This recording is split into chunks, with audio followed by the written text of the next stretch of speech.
Hello, and welcome to another episode of the William Branham Historical Research Podcast. I'm your host, John Collins, the author and founder of William Branham Historical Research at william-branham.org, and with me I have my very special guest, Erica Mooneyham, former message believer. Erika, it's good to have you on here and to share your story with the world about your time in the message and your escape from it. And maybe it'd be good if you just take a few moments and tell everyone a little bit about yourself. Yeah, hi, John. Thank you so much for having me on here.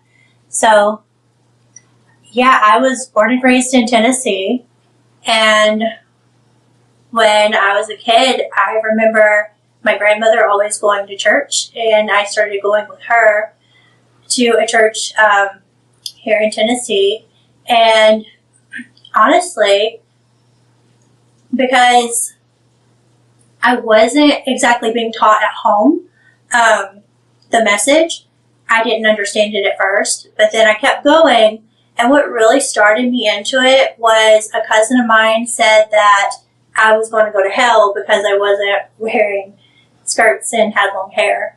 And I thought, I don't want to go to hell, right? So I started to go to church. And then in 2003, I went to a camp. And that's kind of when things changed. And I thought, okay, this is where I need to be. And then I stayed in it until 2019. So what was it like growing up in the message? How did you feel when you were around other people your age who were both in the message and some people who were not in the message? What was life like for you?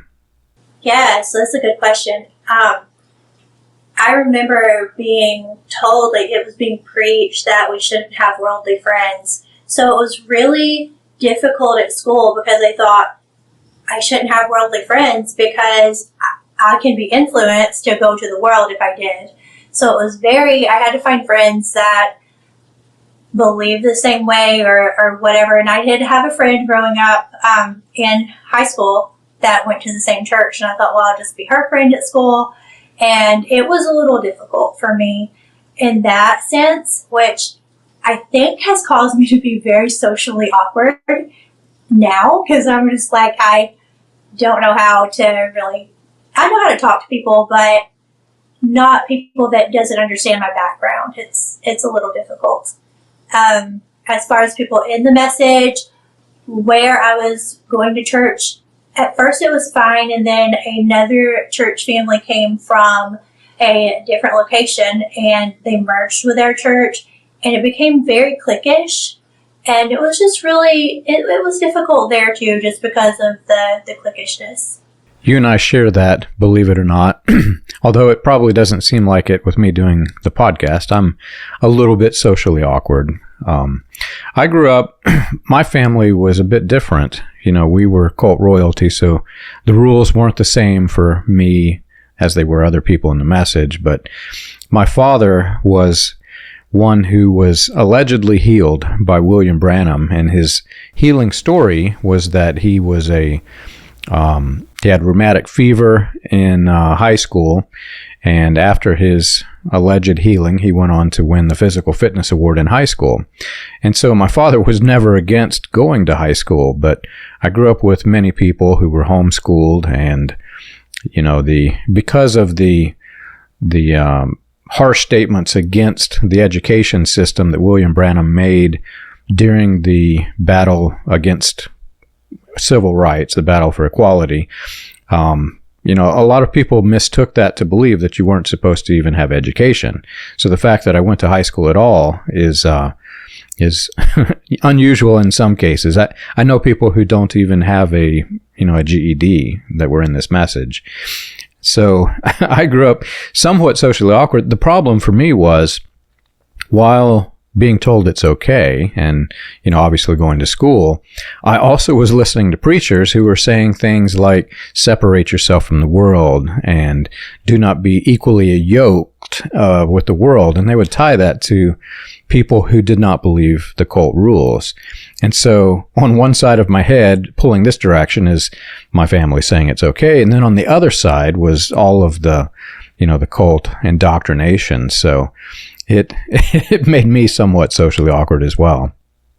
Yeah, I totally understand that.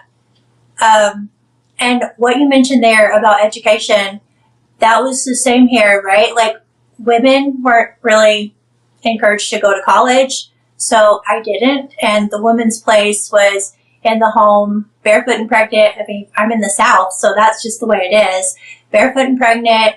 And the thing is that if you don't get married at a certain age and you're not fulfilling what you're taught that you're, as a woman, supposed to fulfill. So that's been a struggle there for me too, along with the social awkwardness.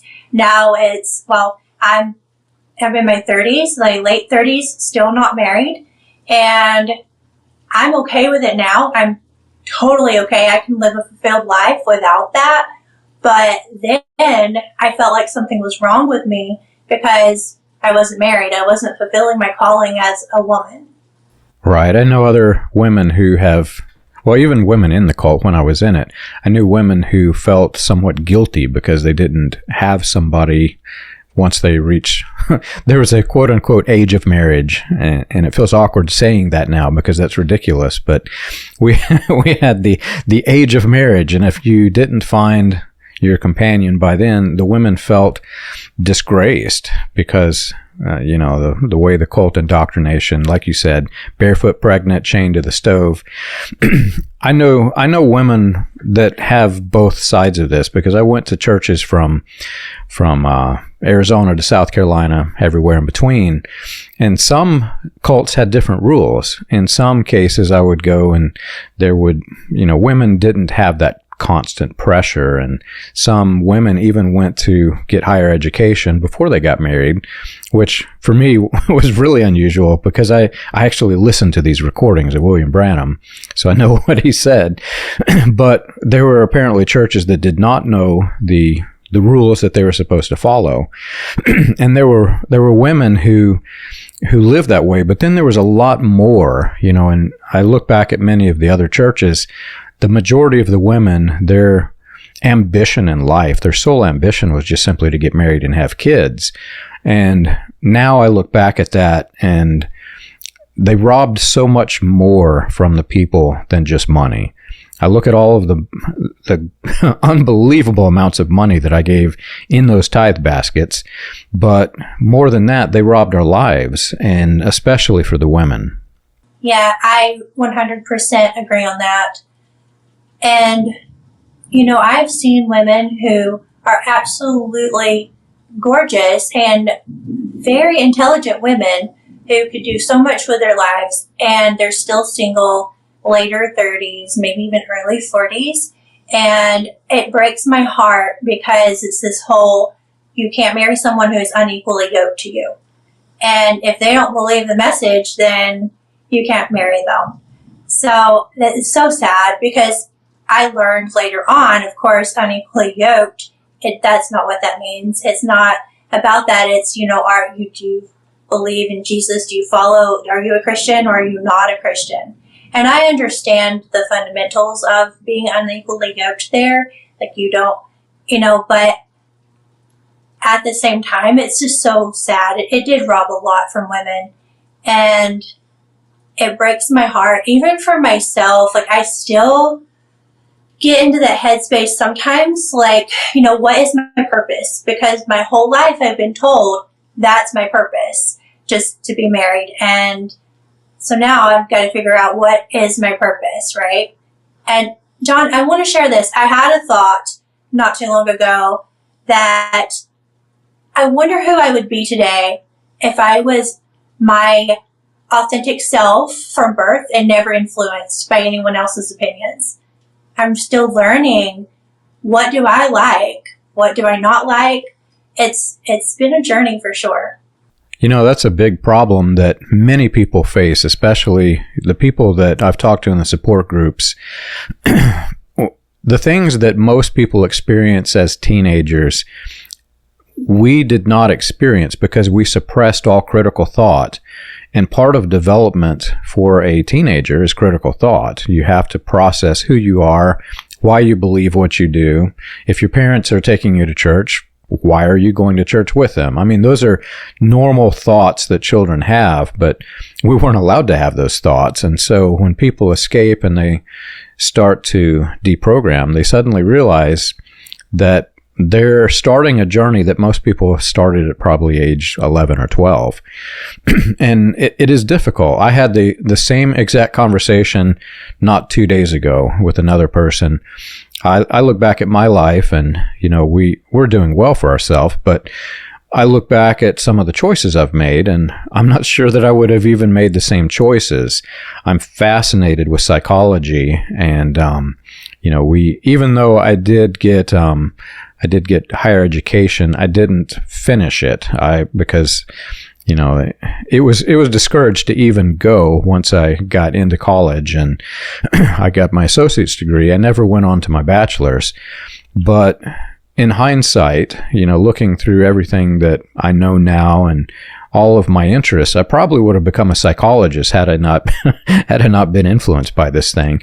But remember, there were these constant phrases that kept coming out. Psychology is of the devil is one thing I remember hearing growing up, because there were so many accusations against the faith healers that they were abusing psychology and mental techniques to try to influence the masses. And now that I understand how that works, they absolutely were doing this.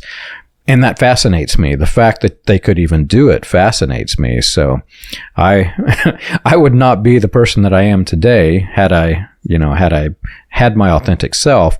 But one of the things that I tell people in the support groups is it's not really that uncommon. There are many people in the world who would have made different decisions had they not had a certain life experience, good or bad. We came from a cult, so ours was bad. Other people have, even sometimes good life experiences change the course of their lives. But, in the end, they're choices that we made. And I look at where I am now. I'm not really that unhappy with it. I would have ended up slightly differently. Yeah, I can definitely relate to you with not being unhappy with my life. I'm very happy where I am now.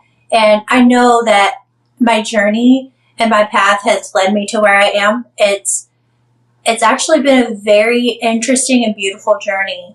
And thinking back, I used to be so, I don't know the word for it, maybe more timid, very people-pleasy.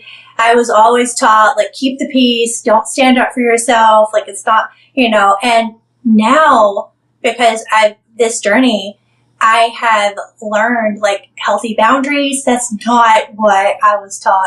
It's just, I haven't seen healthy boundaries in the message at all.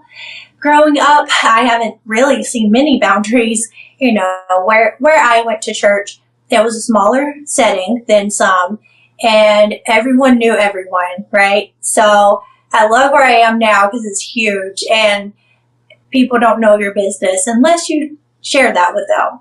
And I was just really that kind of person who didn't know the healthy boundaries, and now I've learned them, and now I can stand up for myself. I can still be kind with it, but firm, and voice where my boundary line is.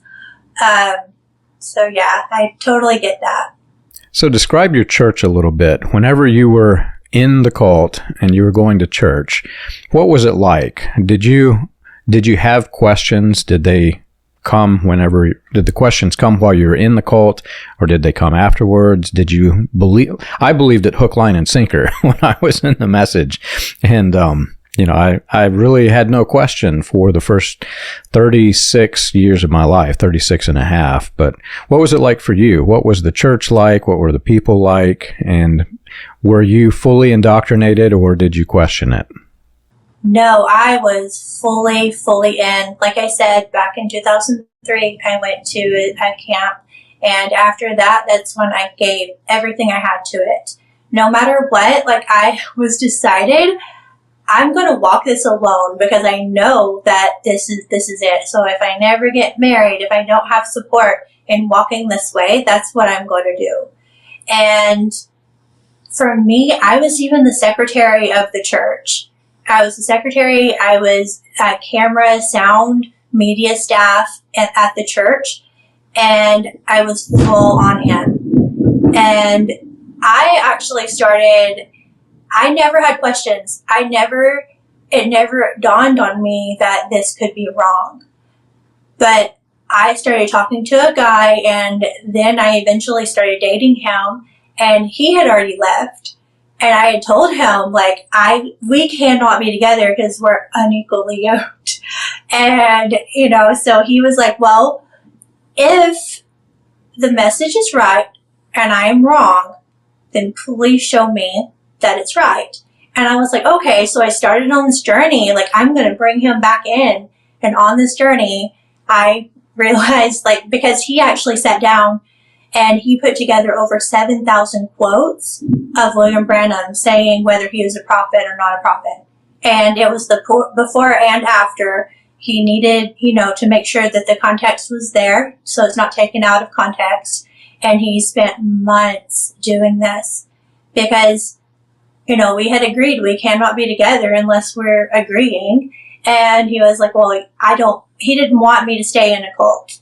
So he put this together. I was reading it. I remember laying on my couch, and I had hit a certain specific thing where I had heard, or I read where William Branham said, believe me as your prophet. Do you believe I'm God's prophet? And then in a prayer, he says, God as your prophet.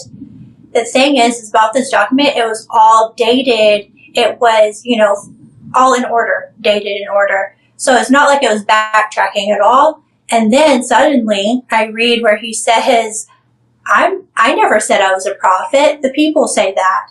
I thought, I'm 40 something pages in here. Like, you've said that you were a prophet the whole time. And I'm like, this isn't lining up.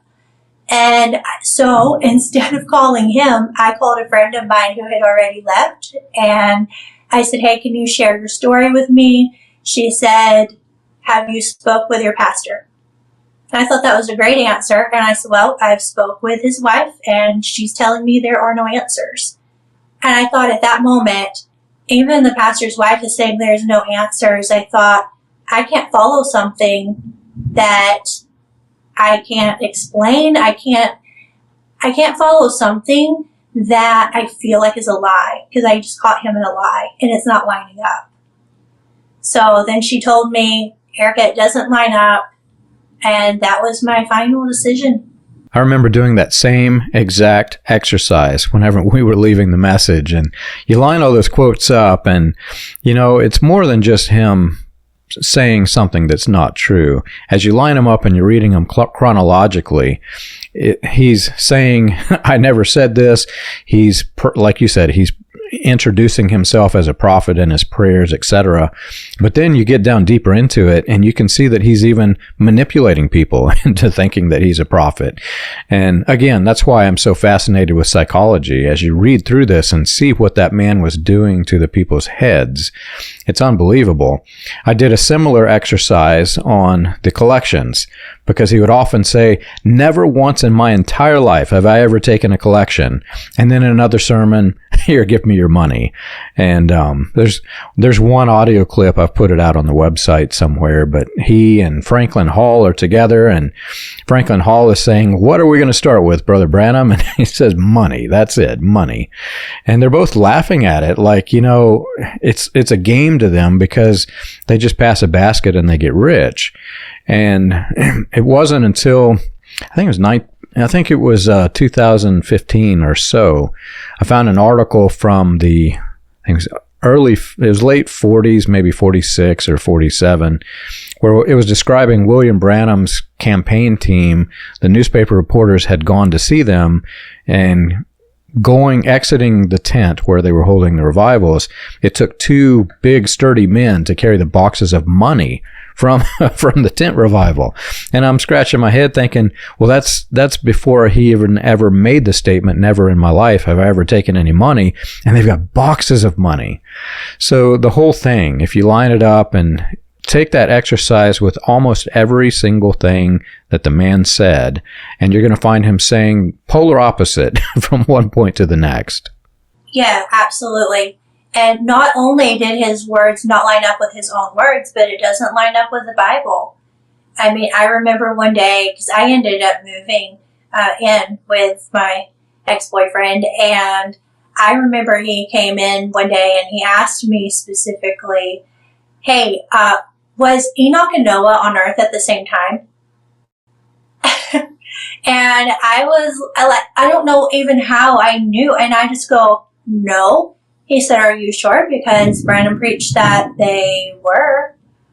And we went through like so many different studies together, learning, unlearning, and relearning together.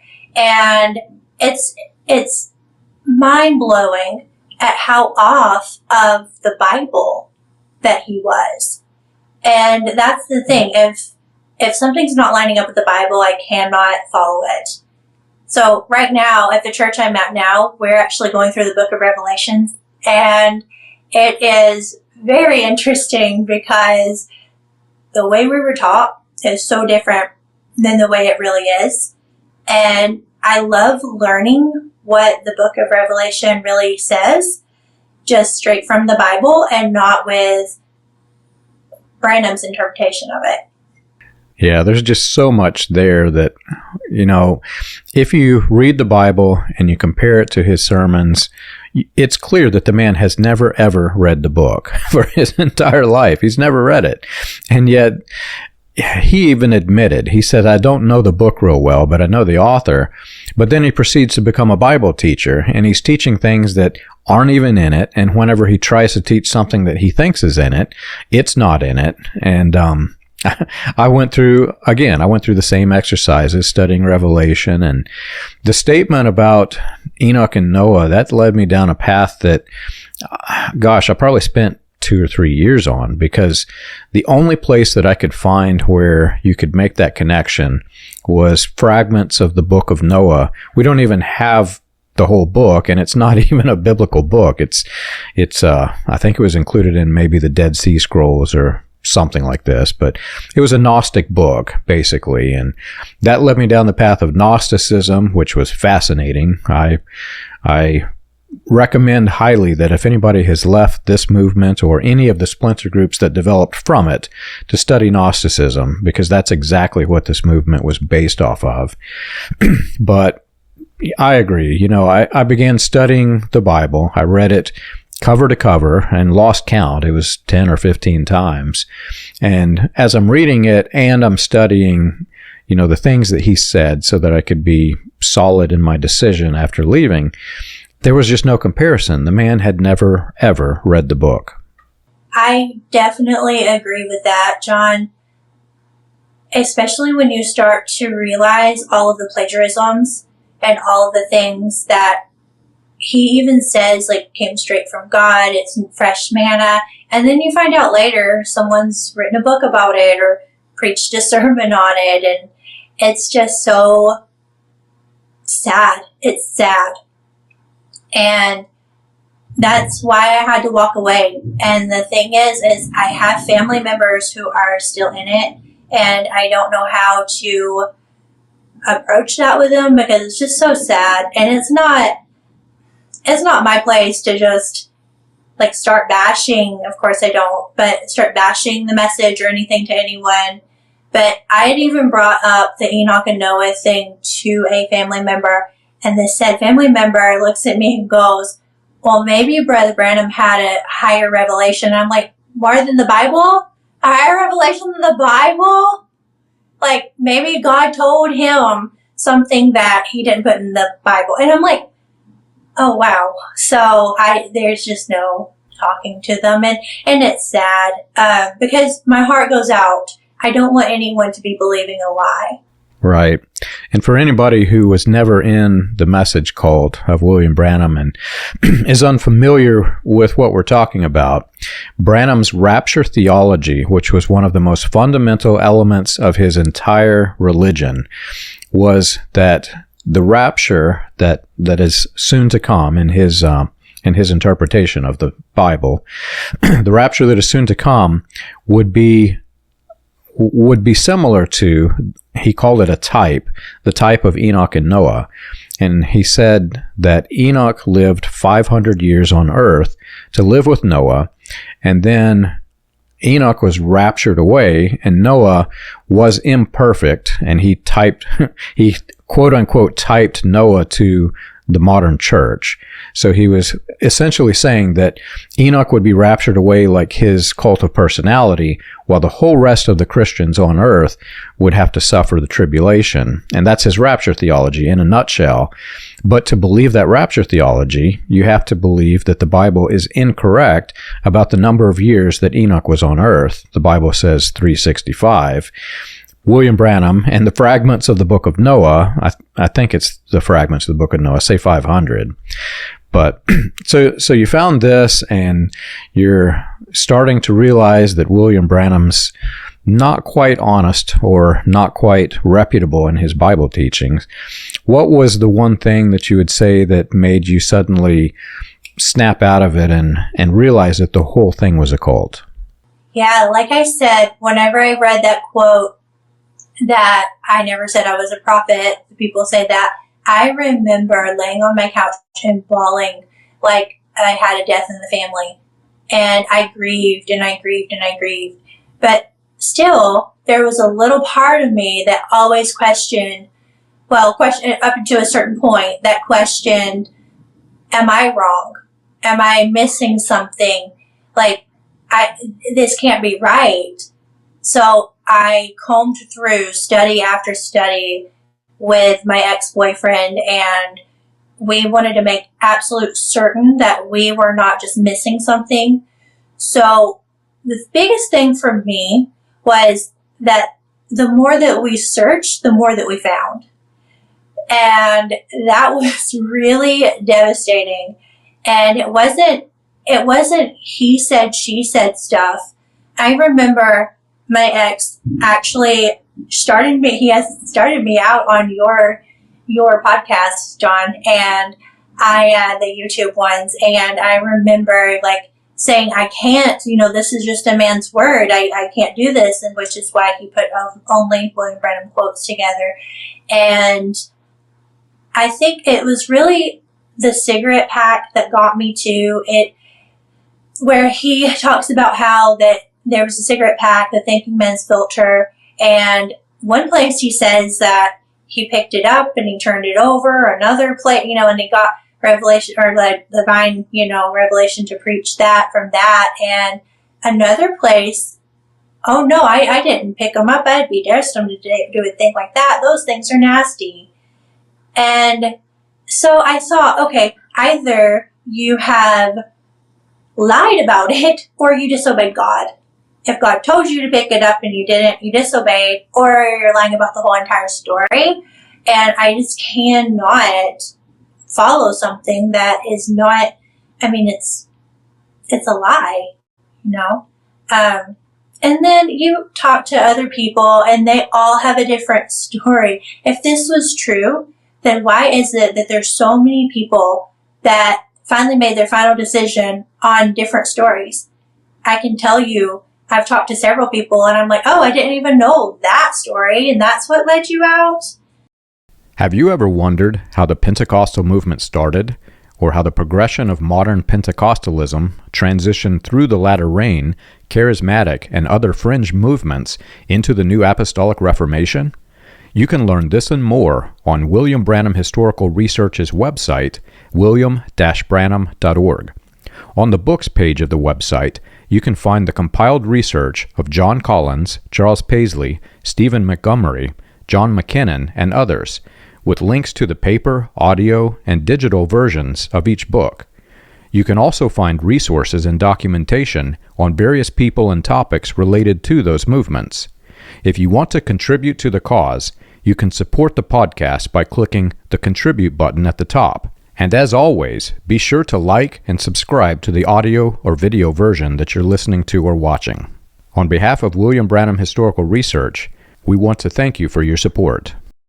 Yeah, and it seems so insignificant. You think about a cigarette pack and that being able to help somebody just snap out of it. But I remember that because that was an it's not the thing that made me suddenly decide to leave, but it was a fundamental milestone in that decision, because it's not just a cigarette pack that is the issue, and it's not even whether he disobeyed God that's the issue.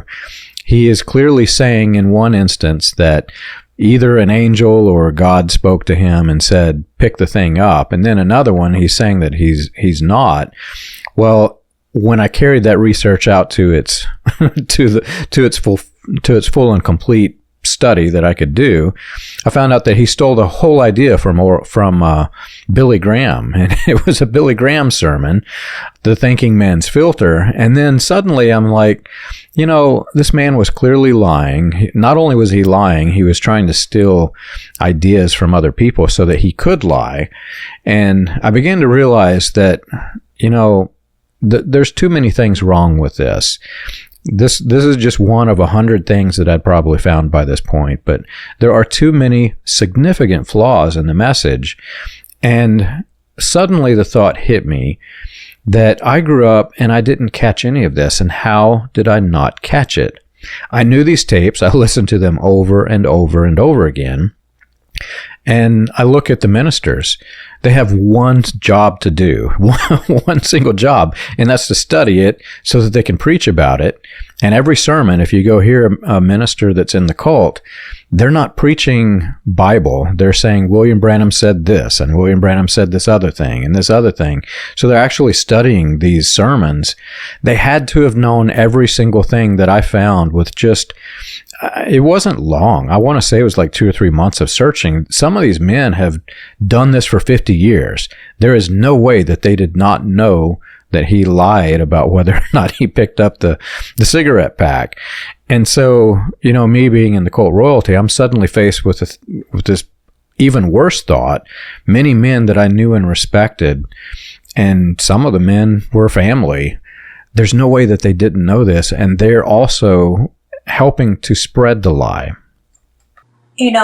I know that I spoke to my pastor's wife, and I know other people who spoke to, ex-pastor, and I know other people who also brought up different things to him. And it's like, if you are researching this and you're going back in here and trying to find answers for people who are coming to you with questions, there's no way that you can't not see it.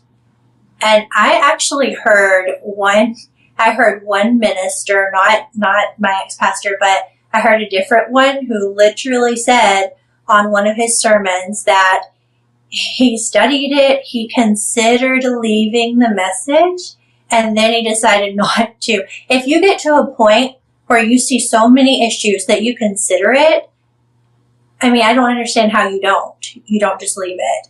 And honestly, in my opinion, it just boils down to security, money, comfort. And it's like, instead of seeing the truth and helping people to see the truth. What you said, though, about him stealing that from Billy Graham, I came across the same thing, because whenever I searched it in the table, the database, that's one of the first things that comes up, is where William Branham's literally saying, "Oh, did you hear that sermon from Billy Graham?" And he even tells on himself with that. And I was just like, oh my goodness. And I've struggled with the same thing. How did I not see it before? I was media staff. I was constantly putting in all of the sermon notes. I was constantly doing something. I was the secretary of the church. How did I not come across any issues prior to being shown all of these quotes? It's mind-blowing. It is very mind-blowing. And take it a step further. Think about the people who are working to help publish this stuff. For years, they have read it, they've indexed it, they have listened to the recordings over and over as they're making, quote-unquote, making the quality better. I sometimes question that, but they go through this exercise, so they are deep in it in the same way that I was whenever I just suddenly started studying and realized that this whole thing was a lie. These people did this. They knew this. And I've heard the argument said by someone who escaped late in their life that maybe it's because the internet searches and the computer software searches are available and they didn't have it back then, so maybe they just didn't notice it. But I look back at some of the people that I knew who left years ago, years before the internet, and they had those same indexes. You could easily go pick them up at Voice of God Recordings, and with the index, you've got topics and you can go search it. Well, one guy, he told me his story of how he escaped, and he didn't have an internet search. He just used the index, and he was looking up everything that Branham said about the cloud, which pretty well everybody knows right now that was completely false, that whole story. Well, he found out that it was false, and he did so by looking at the index, and he listened to the sermons, and he would just take notes of what Branham said on each sermon. And then when you line up what he said, time by time, none of it really matches. It doesn't make sense. And the whole story transitions. And, years later, now we have the newspaper articles, and we can see that he wasn't even in the state. He was helping a transgender person escape from death row. And the whole thing it's absurd when you think about it. So after you escaped, your life has changed, and you're doing well for yourself. You understand the issues with the being in front of people. I have the same thing, but what would you say is the number one freedom that you have with your new life that you did not have before? Just looking back, John, I see how much fear I lived in that I don't live in anymore. And it was all rules, and it was, if you do this, this is going to happen. If you do that, you're going to go to hell. I don't have that fear anymore. It's such a freedom to know what the Bible actually says. It's also a freedom to have a relationship. Now, what's interesting, people ask me now, if I am a religious person, and I tell them, no, I'm not a religious person. I don't believe in religion. I believe in a relationship. Because to me, religion hurts people.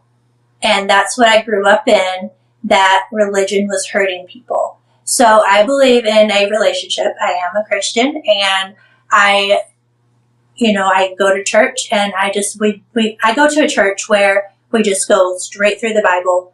So we take a book of the Bible and chapter by chapter and just find out what it actually says. And it's so freeing to know what the Word of God says.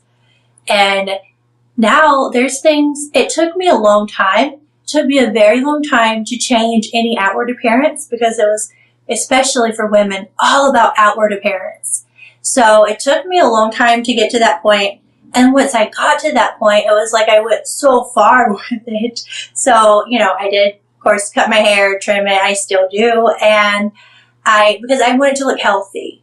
I wanted to look good. And even with wearing pants, it took me a long time after I started wearing them to get to the point where in my mind that wearing dresses is okay, and it's very feminine, it's very pretty, and it's just because it's a thing for me, a trigger in my mind, that's the way it always was.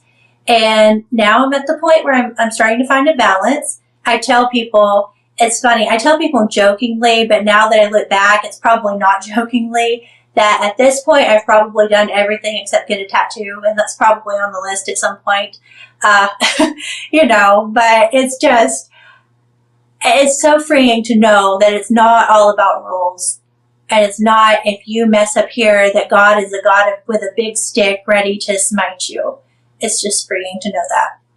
I had a person who had left a message, and they were asking me, they left a religion of rules.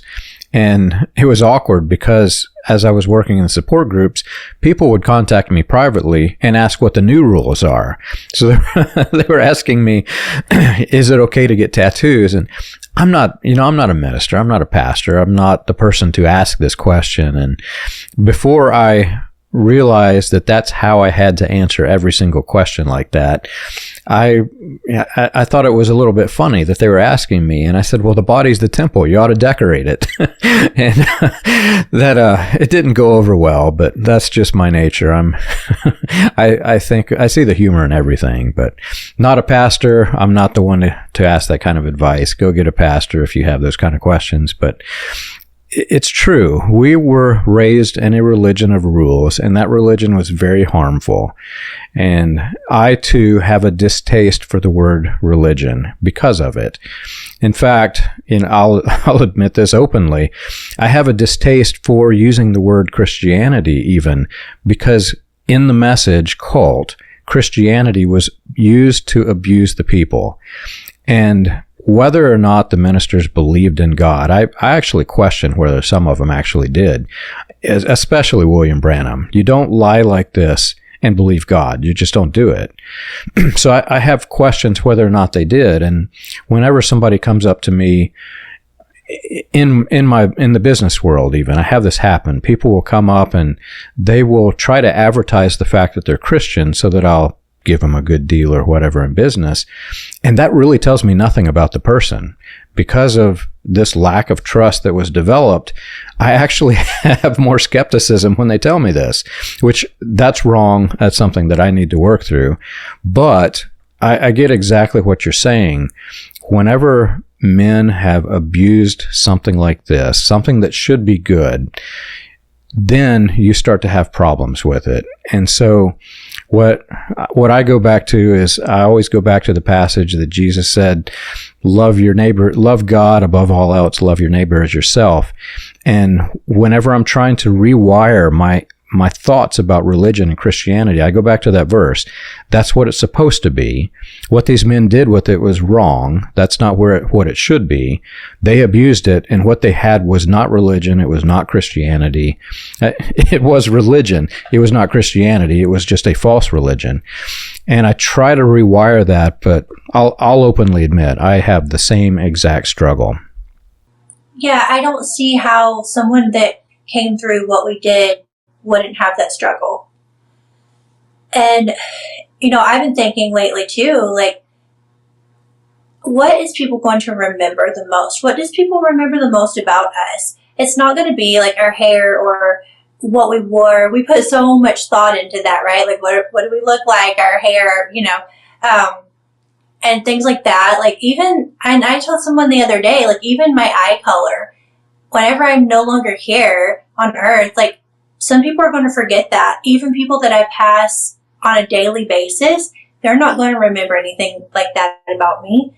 But what they are going to remember is how I treated them, is how they felt when they left my presence. And I think that's really what it boils down to, is being a good person, a good, decent human being honest, and not pushing an agenda on someone that's your agenda. This is my personal opinion. This is how I live my life. And it's taken me a long time to get there. It's funny. I'm literally the least judgmental person ever. And I was told, even by my ex before, I was told that I used to be super judgmental. Well, yeah, because that's how we were taught to be, very judgmental of people and critical. And I completely understand what you said earlier about the trust issues, where you automatically start having this thought in your mind, I don't trust you, Well, yeah, we've been lied to most or almost all of our life, and that creates a huge trust issue. I have huge trust issues with that. And then it's sad because I thought about what does the message produce in someone's life.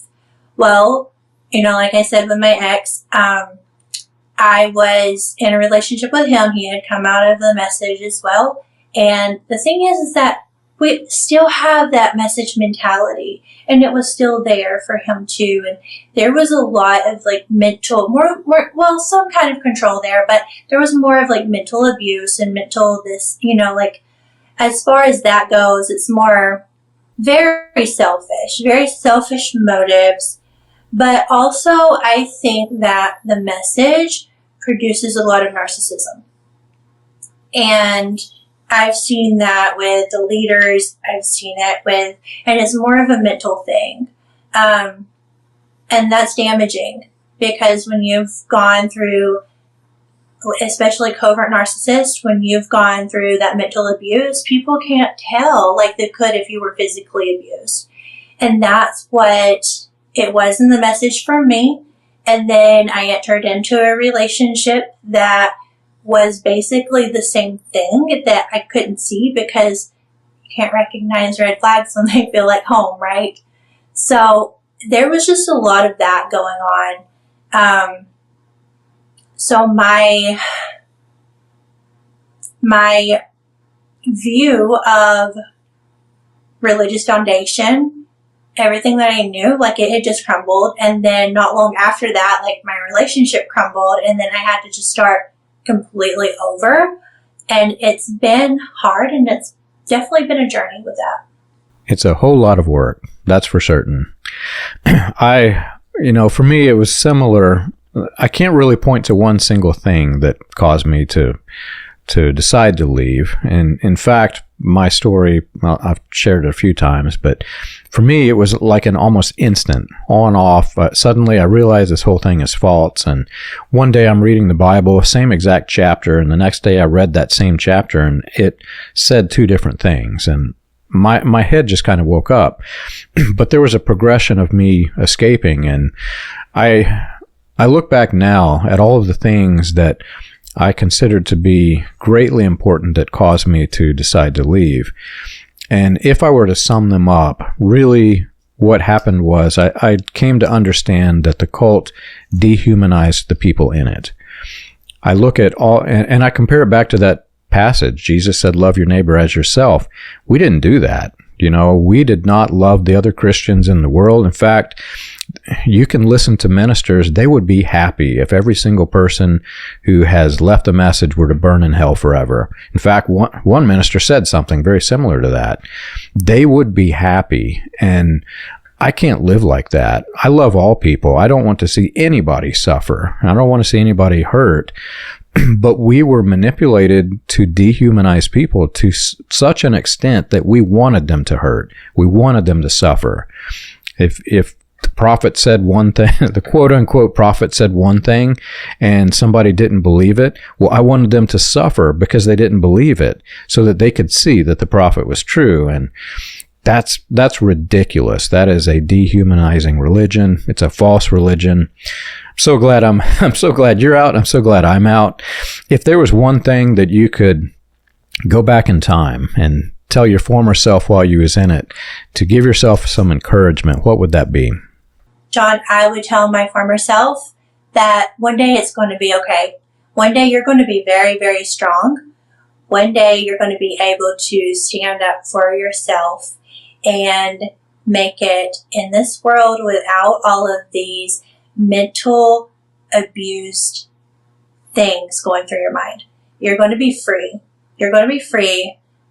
And I love that there's a freedom there. And it's not, like I said, it's not all rules, and it's not all of the mental abuse anymore. Well, that's very good advice. We, as our family left, we tried many different churches. And for me, I didn't know what I was searching for, but I came to understand that I was searching for a place where people weren't dehumanized and where that passage was actually the premise for the entire church's motivation. Love God above all else, love your neighbor as yourself. And the church that we went to a few of them, the one we're at now, they have a huge outreach program working with the people who are in need and people who are not as fortunate as we are. And that I can get behind that. Whether you go to church or not, that's something that people should get behind. And, I tell people who are in the support groups who have left a message, who are struggling with the idea of going back to church because of those trust issues, the question is often, well, which one do I go to? What denomination? And I instantly say, try them all. Go to one, find what you like, take note of it, find what you don't like, take note of it, and try another one. And, in the end, you'll find a good fit for yourself, who you are and what you believe. And honestly, when you leave a cult, you go through this progression. What you believe one week may not be the same thing that you believe the next week. That's really hard, actually, because everyone has a different journey. Well, thank you so much for joining us, and I look forward to seeing you more in the support group. I'm watching you, communicate with others, and you're starting to help others in the things that you're saying. So very glad to have met you, and very glad that you shared your story with us. If you've enjoyed our show and you want more information, you can check us out on the web. You can find us at william-branham.org. For an overview of the historical research of William Branham and the healing revivals, read Preacher Behind the White Hoods, a critical examination of William Branham and his message, available on Amazon, Kindle, and Audible.